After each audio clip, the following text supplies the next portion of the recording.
नहीं जाता। तनिक विश्राम कर ले आर्य पुत्र।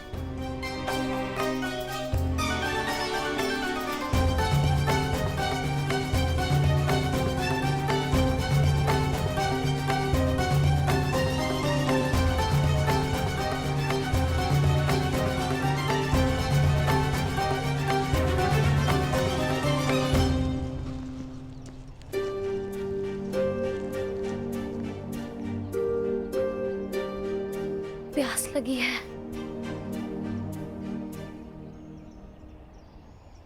यहाँ तो आसपास जल भी नहीं दिखता।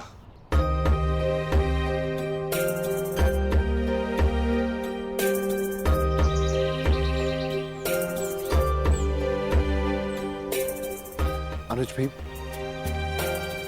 वो देखो जल पक्षी।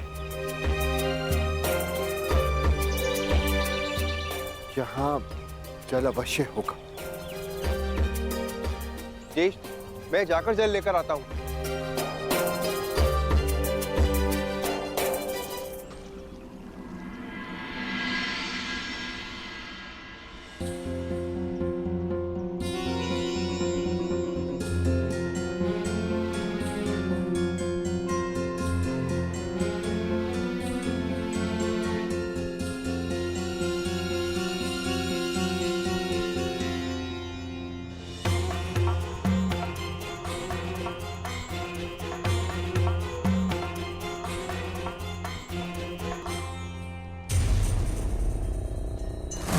रुक जाओ।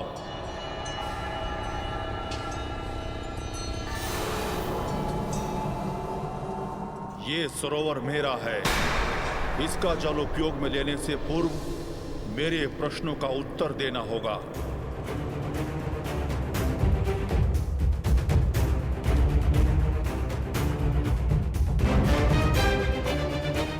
मैं नहीं जानता कि तुम कौन हो, परंतु तुम इतना जान लो, मैं पांडुपुत्र नकुल हूं, गुरुवंशज, महाबली भीम, धनुर्धारी अर्जुन का अनुज। मुझे तुमसे कोई भय नहीं है। ये वीर भोग्य वसुंधरा है। मुझ में बल है और मैं जल लूंगा।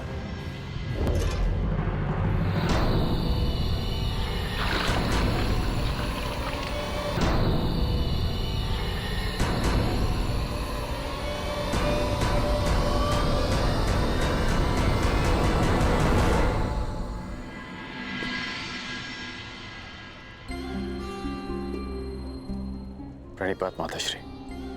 यशस्वी भव। आपने मुझे स्मरण किया?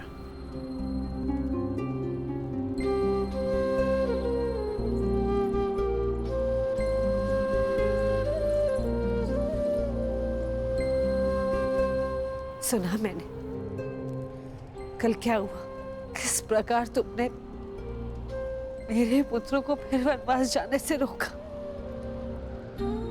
धन्यवाद करना था तुम्हारा, परंतु मन में एक प्रश्न है जिनका तुम दमन करना चाहते थे।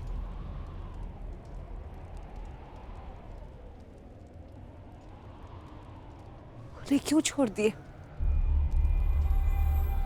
प्रतिज्ञा ली थी कि युद्ध में आपके पुत्रों को पराजित करूंगा, इसलिए जाने दिया। अर्थात वो युद्ध में अवश्य पराजित होंगे।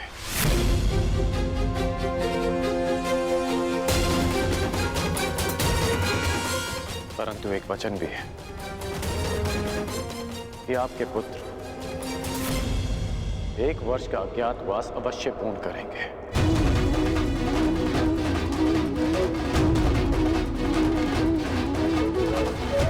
आज्ञा दीजिए माताश्री।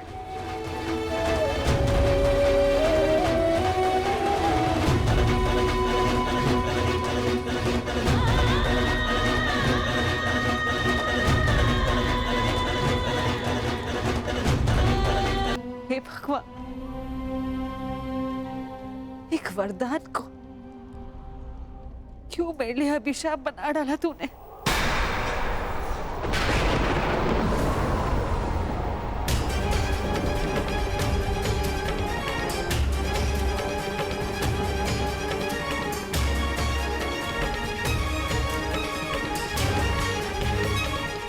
ईश्वर, अब कौन सा संकट आने वाला है मेरे पुत्रों पर?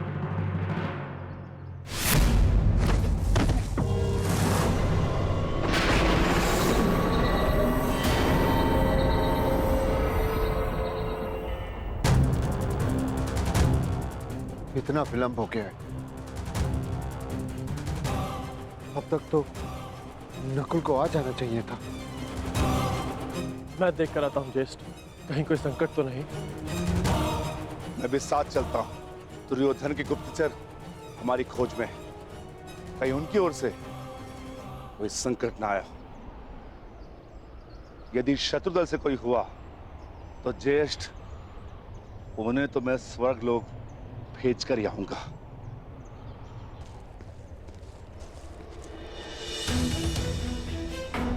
नकुल! नकुल! नकुल! नकुल! भ्राता भीम! नकुल! नकुल! नकुल! नकुल! नकुल! नकुल! उठ जा। नकुल! देखिए ना भ्राता भीम, क्या हुआ है नकुल को? ये कुछ बोल क्यों नहीं रहा? नकुल! नकुल उठ जा। नकुल!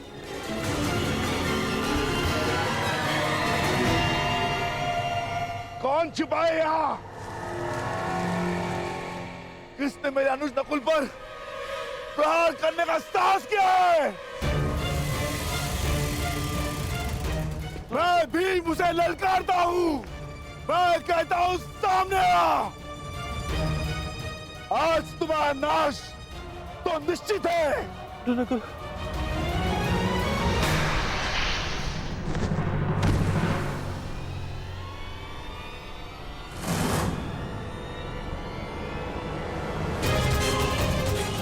अरे ये क्या हो गया? कदे उठो। नकुल! कदे उठो। कदे।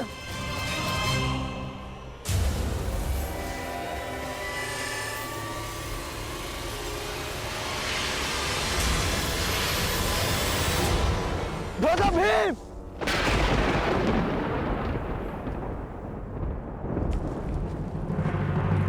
भ्राता भीम! भ्राता भीम! सहदेव! सहदेव! नकुल! नकुल!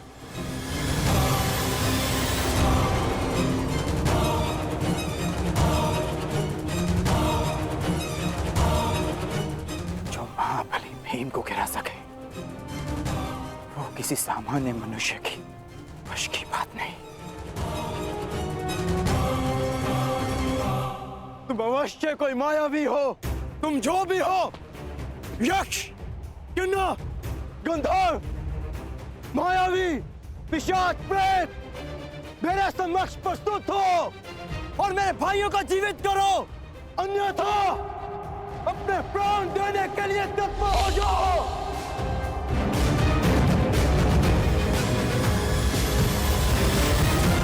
मैं धनुधारी अर्जुन तुम्हें ललकारता हूं।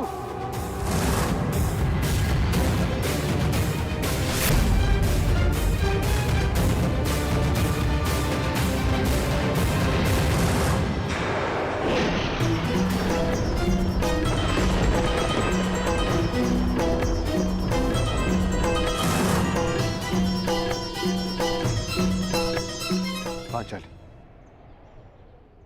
ये भाला तुम्हारी सुरक्षा के लिए। मैं अपने अनुजों को ढूंढने जा रहा हूं। मैं भी साथ चलूंगी आर्या।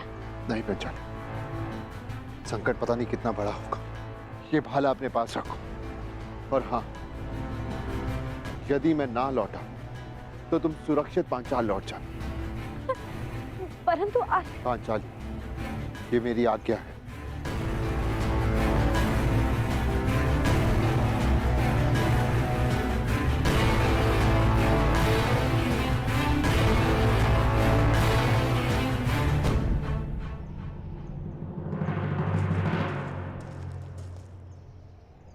नकुल!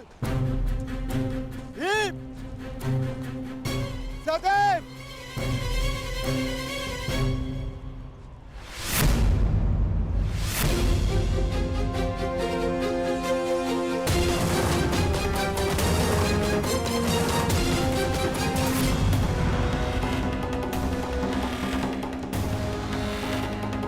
भीम, भीम, उठो भीम। सहदेव, सहदेव, नकुल, आंखें खोलो। अर्जुन, अर्जुन अपनी आंखें खोलो अर्जुन। उठो मेरे अनुजो, उठो, उठो अनुजो, उठो। उनकी सुरक्षा मैं कैसे नहीं कर सका? क्या उत्तर दूंगा? क्या उत्तर दूंगा मैं माता कुंती को? क्या उत्तर दूंगा मैं पांचाली को? क्या उत्तर दूंगा मैं उन्हें?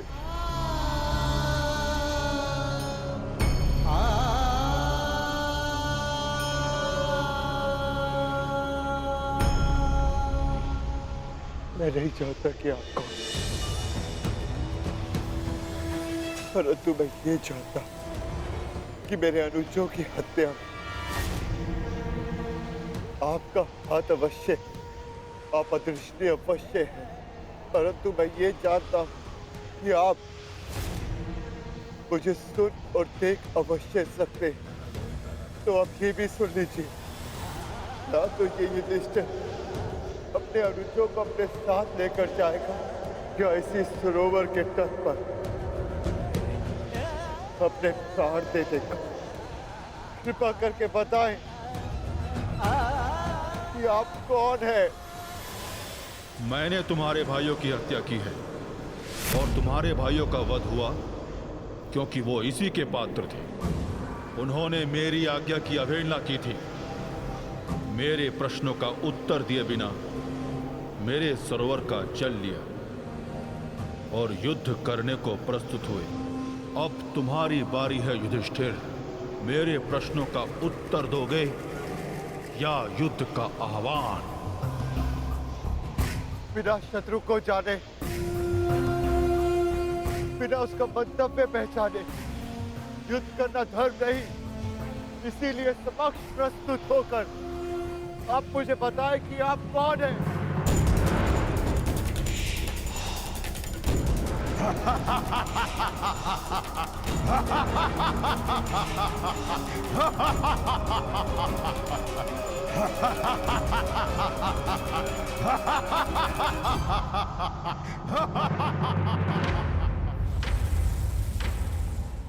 मैं यक्ष नायक हूं और ये सरोवर मेरा है।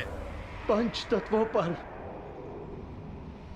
केवल परमेश्वर का अधिकार है, तो फिर इस जलाशय के जल का उपयोग करने से आप किसी को कैसे रोक सकते हैं? ऐसे कैसे किसी के प्राण ले सकते हैं आप? उत्तर दीजिए। मैं व्यर्थ विवाद नहीं करता हूं युधिष्ठिर। धर्मराज हो, इतना तो समझते हो ना कि बिना किसी की अनुमति लिए किसी की वस्तु का प्रयोग करना चोरी है और मैंने चोरों को दंड दिया है। परंतु तुमने यहां आकर ना मेरी संपत्ति पर दृष्टि डाली और ना मुझे युद्ध के लिए ललकारा। अभी तो तुमने मेरा आह्वान किया, इसलिए मैं तुम्हें एक अवसर देता हूं। मुझे मेरे प्रश्नों का उत्तर दो और मैं तुम्हारे एक भाई को जीवित कर दूंगा। बोलो, स्वीकार है?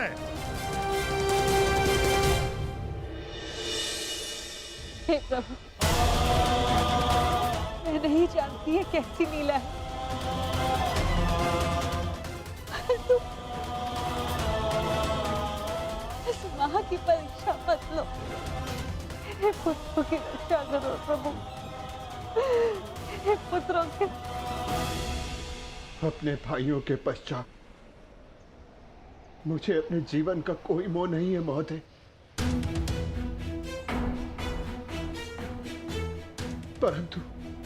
परंतु मेरा एक भाई जीवित हुआ तो मुझे संतोष होगा।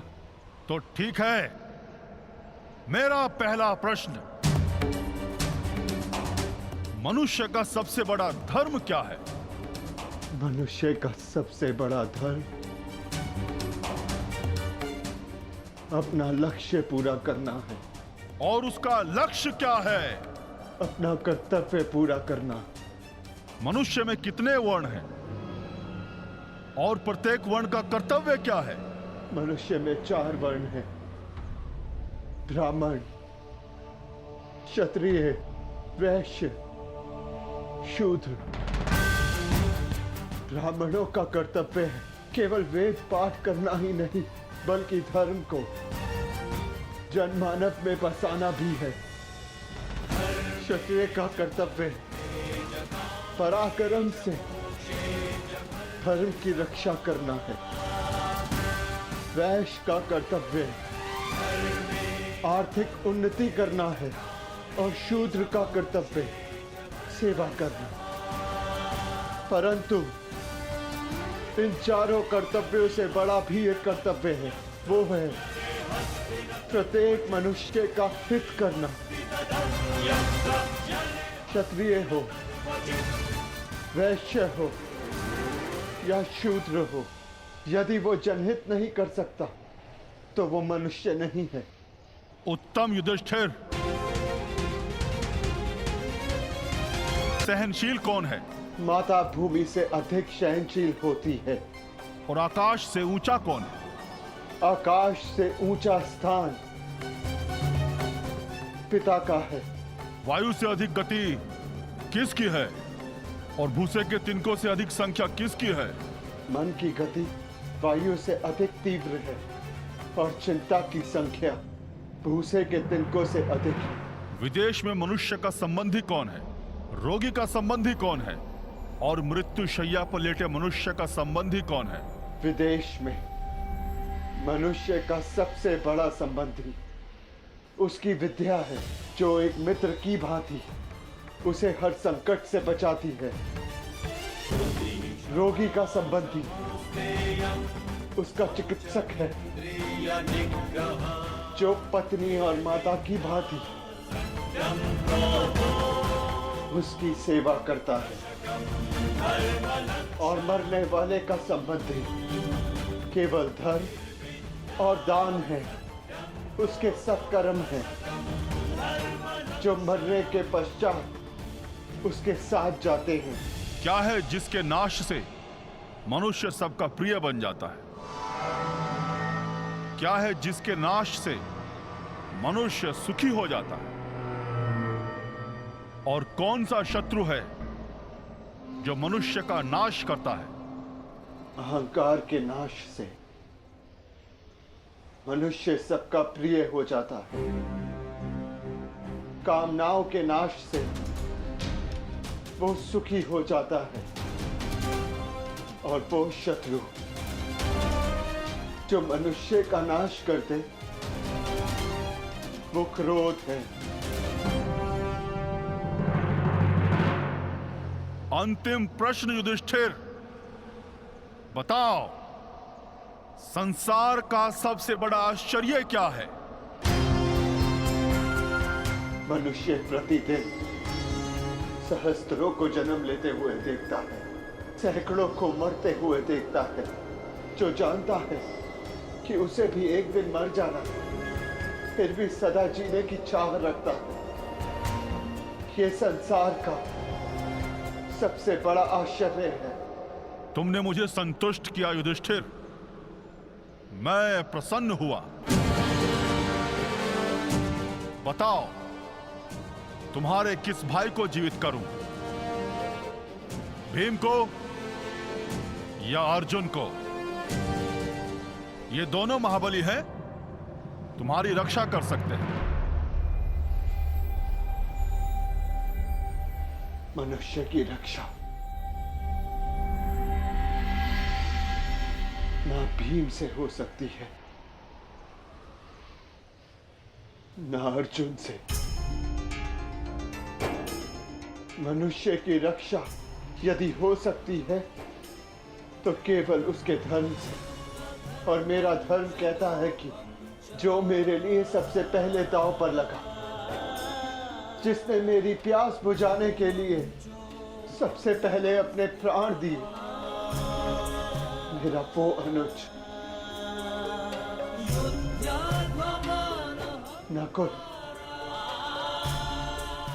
जीवित हो जाए। हमारी दो माएं हैं,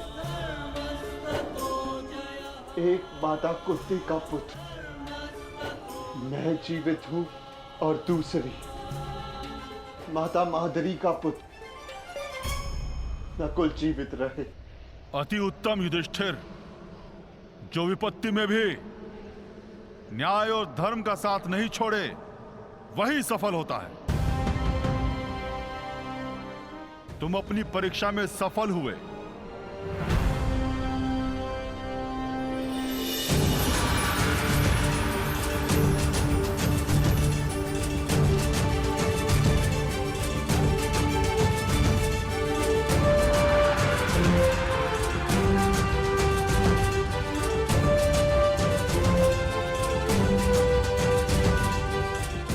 आज मैं पूरा संसार जीत के,